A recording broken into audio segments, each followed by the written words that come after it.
अस्सलाम वालेकुम। तो आज हम करते हैं अकाउंटिंग साइकिल का टॉपिक। जैसा कि हम लोगों ने पहले लेक्चर में दूसरे लेक्चर में हम लोगों ने पढ़ा है कि हमारा अकाउंटिंग का मेन पर्पस ये है कि हम लोगों ने फाइनेंशियल स्टेटमेंट बनानी है। फाइनेंशियल स्टेटमेंट हमारी कंपनी को रिप्रेजेंट करती है। अब वो जो फाइनेंशियल स्टेटमेंट बनानी है ना, उस फाइनेंशियल स्टेटमेंट के बनाने तक का जो प्रोसेस है ना, वहाँ तक पहुँचने के लिए हम लोग को एक पूरे साइकिल से गुजरना पड़ता है और उस साइकिल को हम कहते हैं अकाउंटिंग साइकिल। जैसा कि आप देख सकते हैं, हमारे अकाउंटिंग साइकिल के अंदर सबसे पहली चीज़ जो है वो है हमारी ट्रांजैक्शन। अच्छा, अब हमारी ट्रांजैक्शन क्या होती है? हम लोगों ने आपको बताया था कि ट्रांजैक्शन हमारी होती है कोई भी इवेंट। तो basically transaction is an event, but in accounting transaction is basically financial transaction. तो फाइनेंशियल ट्रांजैक्शन हमारे पास वो होगी जो ट्रांजैक्शन हमारे पास फाइनेंशियल इवेंट होगा। तो हमारी कंपनी का कोई भी फाइनेंशियल इवेंट जो है उसको हम ट्रांजैक्शन कहते हैं। अब ट्रांजैक्शन से मुराद कि हम लोगों ने कोई मशीनरी परचेज़ की है, तो हमारे पास फॉर एग्जांपल हम लोगों ने मशीनरी परचेज़ की है, तो दिस इज़ द ट्रांजैक्शन। अब ट्रांजैक्शन हमारी हो गई है, तो हो गई है, बट उस मशीनरी की ट्रांजैक्शन का जो रूल्स हैं, अब आए हम उन रूल्स की तरफ जाते हैं। रूल से पहले हम ज़रा देखते हैं कि हमारे पास अकाउंटिंग इक्वेशन में क्या था। अकाउंटिंग इक्वेशन में हमारे पास था asset is equals to capital plus liability. अब हमारे पास एसेट जो होता है, एसेट की जो नेचर होती है वो हमारे पास होती है डेबिट। ठीक है, अब हमारे पास एसेट हो गया डेबिट। अब हमारे पास जो एसेट के अलावा एसेट की ऑपोजिट साइड पे जो दो चीज़ें हैं वो है कैपिटल और लायबिलिटी। तो एसेट की जो ऑपोजिट चीज़ें हैं उन दोनों की नेचर क्या है? क्रेडिट। ठीक है, अब हम डेबिट और क्रेडिट को एक्सप्लेन करने के लिए हम लोग पढ़ते हैं अकाउंटिंग रूल्स। आए देखते हैं अकाउंटिंग रूल्स क्या होते हैं। तो रूल्स ऑफ अकाउंटिंग के अंदर हम लोगों के पास होता है एसेट और एक्सपेंस। एसेट और एक्सपेंस की जो अपनी नेचर होती है ना, वो होती है हमारे पास डेबिट। ठीक है, इसकी डेबिट नेचर से ये मुराद है कि जब हमारे पास एसेट और एक्सपेंस बढ़ता है तो उस टाइम वो हो रहा होता है डेबिट। ठीक है, अब इसकी नेचर तो थी डेबिट की। अब जब हम इसकी नेचर के ऑपोजिट जाएंगे, अगर ये फॉर एग्जांपल एसेट और एक्सपेंस हमारे पास कम हो रहा होता है तो वो हमारे पास होता है क्रेडिट। अब हम लोग इसी की ज़रा एक छोटी सी एग्जांपल लेते हैं कि हमारे पास डेबिट कैसे होता है और क्रेडिट कैसे होता है। फॉर एग्जांपल हम लोगों ने मशीनरी परचेज़ की, तो हमारे पास जब मशीनरी हमारा क्या थी? एसेट थी। तो जब हमारी मशीनरी हमारा एसेट आया तो हमारी मशीनरी क्या हो गई? डेबिट हो गई। ठीक है, और जब हम लोगों ने उसी मशीनरी को हम लोगों ने सेल कर दिया, इसका मतलब है कि हमारा एसेट जो था वो क्या हुआ? कम हुआ। तो हमारा मशीनरी का जो अकाउंट था वो हमारा हो गया क्रेडिट। ठीक है, इसी के साथ साथ हम लोगों ने अकाउंटिंग इक्वेशन की दूसरी साइड पे था कैपिटल और लायबिलिटी। अब हम लोग इसी तरह हम लोग कैपिटल, लायबिलिटी और इनकम के बारे में पढ़ते हैं। तो बेसिकली कैपिटल, लायबिलिटी और इनकम की जो नेचर होती है वो हमारे पास होती है क्रेडिट। यानी कि जब हमारे पास ये तीनों चीज़ें बढ़ रही होती हैं तो वो हमारे पास क्रेडिट हो रही होती हैं। और इसी तरह जब इनके ऑपोजिट नेचर में हम जाते हैं, यानी कि हम यहाँ कैपिटल को काम करते हैं या लायबिलिटी को काम करते हैं और यहीं हम इनकम को काम करते हैं, तो तब हमारे पास वो क्रेडिट। इसी की एग्जांपल हम लोग इस तरह लेते हैं कि फॉर एग्जांपल हमारे पास हम लोगों ने किसी से पैसे उधार लिए, तो हमारे पास कैश जो था वो हमारे पास फॉर एग्जांपल इसकी हम एग्जांपल इस तरह लेते हैं कि हमने किसी से लायबिलिटी ली, यानी कि हम लोगों ने किसी से कोई उधार ली चीज़, तो वो हमारे क्या थे? पेबल्स। तो जब हमारी लायबिलिटी अकाउंट पेबल्स ना, A for account and P for payables, तो जब हमारे अकाउंट पेएबल्स हैं वो हमारे किस नेचर के थे? क्रेडिट नेचर के, क्योंकि हमारी लायबिलिटी थी जो थी वो बढ़ रही थी। अगर वही उधार चीज़ें हमने उसको वापस कर दी हैं तो हमारी लायबिलिटी क्या है? वो हमारी लायबिलिटी कम हो रही है। तो इस सेंस में हमारे अकाउंट पेएबल्स जो हैं वो डेबिट हो रहे होंगे। अब हम लोगों ने रूल्स तो अपने अकाउंटिंग के पढ़ लिए, अब हम लोग चलते हैं दोबारा अपने अकाउंटिंग साइकिल के ऊपर। ठीक है, तो आप देखें कि ये हमारे पास ट्रांजैक्शन हम लोगों ने पढ़ ली, फाइनेंशियल इवेंट होता है। अब हम इसके एग्जांपल भी इस तरह आते हैं कि हम लोगों ने एक मशीनरी परचेज़ किया। ठीक है, मशीनरी हम लोगों ने परचेज़ कर लिया। अब हम लोग कहें मशीनरी परचेज़र के पास, हमने उससे कहा हमें मशीनरी दे दो। क्या उसने हमें वैसी मशीनरी दे दी? नहीं, उसने हमसे मशीनरी उसने हमें दी और हमने उसके प्रोस्पेक्ट में उसको क्या दिया? हमने उसको कैश दिया। तो बेसिकली जो हमारे पास ट्रांजैक्शन होती है, जो हमारे पास इवेंट होता है, उसके दो एस्पेक्ट्स होते हैं। इसको कहते हैं डबल एंट्री सिस्टम, ये जो टू एस्पेक्ट्स होते हैं। अब हम मूव करते हैं जर्नल के ऊपर।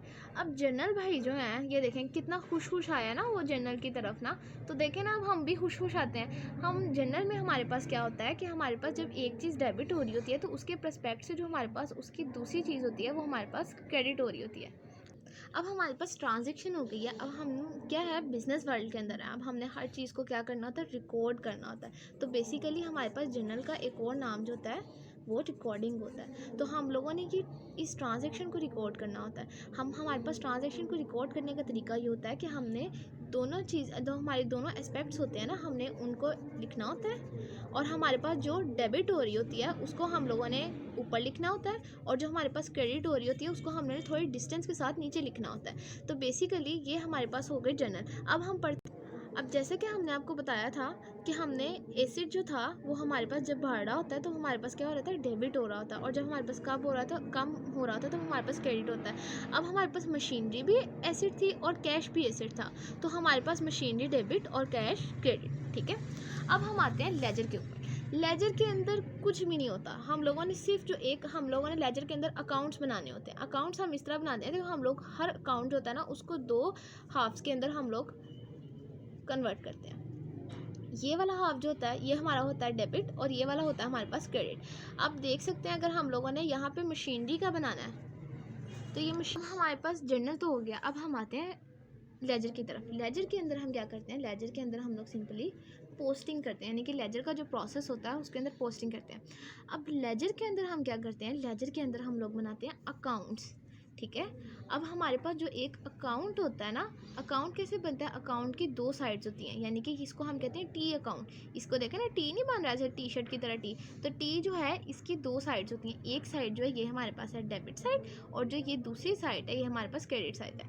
तो हमारे पास लेफ्ट साइड के अंदर हमारे पास जो चीज़ डेबिट हो रही होती है वो आ रही होती है, और जो क्रेडिट हो रही होती है राइट साइड पे आ जाती है। अब इसके बाद हम ये देखते हैं कि हम लोग अकाउंट बना क्यों रहे हैं। हम लोग इसलिए अकाउंट बना रहे हैं कि देखिए हमारे पास मशीनरी है। अब हमारे पास एट अ टाइम हमारे पास एक साल के अंदर एक मशीनरी आ रही है, और मे बी ऐसा हो कि हम कोई मशीनरी सेल भी कर रहे हो, हम लोग परचेज भी कर रहे हो, हम लोग हमारी कोई मशीनरी वेस्ट भी हो रही हो। तो इसलिए हम लोग उस मशीनरी का ये एक जर्नल होता है ना, ये तो एक मशीनरी के बारे में, तो फिर इस मशीनरी का जितना भी जर्नल है वो सारा हमारे पास एक लेजर के अंदर आ जाता है। ठीक है, वो हमारे पास इस मशीनरी का जितना भी ताकि सारे साल यानी कि पूरे साल के अंदर हमारे पास मशीनरी की जितनी एंट्रीज होती है वो सम होके हमारे पास एक छत तले आ जाएं, और उस छत को हम कहते हैं टी अकाउंट। ठीक है, अब हम पढ़ते हैं कि जैसे कि अब हमने इसके अंदर पोस्टिंग करनी कैसे है। देखें हमारे पास अकाउंट था मशीनरी का, लेकिन हमारे पास मशीनरी आ रही है, डेबिट हो रही है, लेकिन किसकी वजह से डेबिट हो रही है, कैश की वजह से डेबिट हो रही है। तो हम यहाँ पे लिखेंगे कैश के थ्रू डेबिट हो रही है, और कैश के थ्रू जितनी रकम से डेबिट हो रही होगी 5,000 6,000, वो हम यहाँ पे ऐसे करके अमाउंट के अंदर लिख देंगे। क्योंकि अब हम लोगों ने कैश क्यों लिखा, हम लोगों ने कैश इसलिए लिखा क्योंकि हमारे पास ये तो हमें पता था कि मशीनरी हमारे पास डेबिट हो रही है, लेकिन मशीनरी किस वजह से डेबिट हो रही है, वो हमारे कैश की वजह से डेबिट हो रही है। उस वजह को हम लोग यहाँ पे लिखते हैं। बस देखें कितना खुश खुश हम लोग लेजर्स में हैं। यहाँ पे हम लोग इसी तरह ना, ये देखें ये लेजर से जब आ रहा है ना इसके अंदर, तो कितना खुश खुश आ रहा है ट्रायल बैलेंस के अंदर। अब हम इस तरह खुश खुश ट्रायल बैलेंस की तरफ आते हैं। अब ट्रायल बैलेंस जो होता है ना वो हमारे पास होता है कि हम लोगों ने जितने भी हमारे ये अकाउंट्स थे ना, जैसे मशीनरी अकाउंट था, हम लोगों ने इन सारे इनके जो बैलेंसेस होते हैं ना, यानी कि लेजर्स, सबके लेजर्स को हम लोगों ने सम ऑफ करके, यानी कि यहाँ डेबिट और यहाँ क्रेडिट, तो हम लोगों ने सारे अकाउंट्स, यहाँ पे मशीनरी आ जाता है, यहाँ कैश आ जाता है, यहाँ सेल आ जाता है, यहाँ परचेज आ जाता है, हमारा जितना भी होता है ना, जितने अकाउंट्स होते हैं लेजर्स के, हम लोगों ने उन सब के सम जो होते हैं वो यहाँ पे लिख देने होते हैं। और इसका पर्पस हमारे पास क्या होता है, इसका पर्पस ये होता है क्योंकि हमने पढ़ा था ना कि हमारे पास बिजनेस में एट अ टाइम जो चीज़ जा रही होती है ना, उसके परस्पेक्ट से कोई चीज़ आ भी रही होती है, तो हमारे पास यहाँ पे डेबिट और क्रेडिट इक्वल होना चाहिए। और अगर हमारे पास डेबिट और क्रेडिट इक्वल नहीं है, इसका मतलब है कि लो भाई आपके अकाउंटेंट ने कहीं ना कहीं हेराफेरी कर दी। ठीक है, तो हमारे पास ट्रायल बैलेंस बनाने का ये मकसद होता है कि हमारे पास सारे अकाउंट्स जो हैं वो आपस में इक्वल हो, यानी कि डेबिट और क्रेडिट आपस में इक्वल हो जाए। अब हमारे पास आता है एडजस्टमेंट। एडजस्टमेंट के अंदर हमारे पास फॉर एग्जांपल यहाँ पे हमारे पास डेबिट और क्रेडिट इक्वल नहीं आए, तो हमारे पास इसका मतलब है कि कहीं ना कहीं अकाउंटेंट ने तो एडजस्टमेंट की थी, तो वो जो एडजस्टमेंट पकड़ना होता है ना, उस एडजस्टमेंट को हमने यहाँ पे पकड़ लिया है। अब उस एडजस्टमेंट को पकड़ के हम लोगों ने दोबारा से अकाउंट बनाना है, तो ट्रायल बैलेंस बनाना है, तो उस ट्रायल बैलेंस को हम कहते हैं एडजस्टेड ट्रायल बैलेंस। ठीक है, अब उस ट्रायल बैलेंस, ये देखें कितना रोता रोता आ रहा है ना यहाँ पे, क्योंकि अकाउंटेंट पकड़ा गया ना यहाँ पे। अब हमारे पास